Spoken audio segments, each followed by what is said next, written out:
Ultra-Maga Warriors are crushing the DC Warmongers as America First candidates are winning across the nation. We're going to see the backlash against the ridiculous $40 billion so-called aid package to Ukraine. We're going to see how candidates are winning by using Ukraine against Washington's war machine. And stick with the very end of this video when I'll show you why this $40 billion transfer of your money overseas is a massive and panicked admission. You are not going to want to miss this. Greetings, everyone. Dr. Stevie with you. Great to be with you as always. I am your daily fake news antidote. So come on in to your Patriot Professor's Den. We're happy to think better so you can feel better in these crazy and turbulent and certainly expensive times. So make sure to smack that bell and subscribe. But before we begin, as you know, I recently retired from academia to go full-time here at Turley Talks, fighting for freedom and bring the good news of patriotic conservatism to people all over the world. But I need your support to help me keep going in the midst of constant threats from cancel culture. So my team and I have created an amazing merch store with the best designs in the world, like our latest Ultra-Maga shirts that you're going to absolutely love. We got some of the best Patriot gear where you can pick out something that spreads hope and supports my channel here at the very same time. So make sure to click on that link below and get your Patriot merch today. The designs are punchy and fun, but they're not going to stick around for long. So click on that link in the description below to both support me and spread Patriot hope far and wide. Get one for yourself, get one for the Patriots in your life, and I can't thank you enough for it. All right, gang, let's dive right in here. Now, as you know, right now as we speak, it looks inevitable that the Senate is about to pass a $40 billion aid package supposedly going to Ukraine. Wink, wink, nudge, nudge, right? Nothing to see here. Absolutely no kickbacks for the DC swamp that's voting for it, right? Rand Paul put up a bit of a fight, as did Josh Hawley, but in the end, the George W. Bush neocon impulses are simply too ingrained within the Washington class Republican. I think Tucker Carlson said it best when he tweeted out, "I can't think of a bigger middle finger to Republican voters than what happened last night," referring to the vast majority of House Republicans voting for the $40 billion bill last week in Congress. Now, of course, these congressional Republicans and Democrats are far more concerned about Ukraine than they are about our own southern border. And of course, I'm sure you've heard that we're now sending several thousand troops to Somalia. Yeah, you heard that right. Somalia, not our southern border, Somalia. In fact, you would be hard-pressed to tell the difference between our southern border and the squalor that dawns the landscapes of Somalia. What's the national security risk that requires that Somalia take precedence over our own southern border? There is none. This is how the war party, made up of both neocons and neolibs, this is how they govern not just our nation, but the world. They love governing the world. That's what makes them globalists, and shameless ones at that. Here's the man more than any other vying to replace Liz Cheney after she's booted out by Wyoming voters a few months from now. Here's the ever-insufferable Dan Crenshaw defending sending $40 billion of your money. No, not his. He's paid by your money. Here's Crenshaw defending how he decided to spend your money on your behalf. As well. And look, again, I understand the counter-argument. It's a huge sticker shock. But there's some bad arguments, too. People are saying, well, we can't put baby formula on our shelves, but we're sending money to Ukrainians.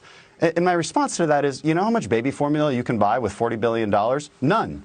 None, because it's not a money issue. It's a manufacturing issue. And so we have to solve it with... How utterly patronizing. I mean, he actually thought that was persuasive. Yeah, thanks, Stan, for not helping to solve the supply chain issues. We know you're busy doing other things far more important. Well, the good news is that we are seeing in the primaries a whole new crop of America First Ultra-Maga Republicans winning their primaries by taking the exact opposite stance as Dan Crenshaw. And I was particularly impressed by a piece written by Steve Cortez for the National Pulse entitled Warriors versus Warmongers, the America First candidates using Ukraine against Washington's war machine. It was a very encouraging piece because it highlighted just how far the current crop of Ultra-Maga Republicans, who are by and large winning their primaries, are actually campaigning against against the likes of Cheney and Crenshaw and McConnell and the whole of the neocon warmongering party. Cortez points out that when we look at the several primaries that were held some days back, for example, in Ohio and Indiana and Nevada, we can see that the MAGA movement continues to absolutely dominate the GOP. So, for example, J.D. Vance built his entire campaign around MAGA and the new nationalist populist movement that's sweeping the Republican Party. He stomped the Republican field to win the nomination for the U.S. Senate. And the key here for J.D. Vance and all these other candidates who won in Indiana and Nevada is that their campaigns represented MAGA in its most fundamental form, particularly in Ohio, where J.D. Vance was the only candidate on the GOP debate stage during the Ohio Republican primaries that stood steadfastly against establishing a no-fly zone in Ukraine, which, of course, if we were to do so, would start World War III. It would necessarily entail the United States military shooting down Russian air fighters and destroying Russian anti-aircraft defense systems. We would be immediately decreed a co-belligerent in the war, and we would be attacked by Russia.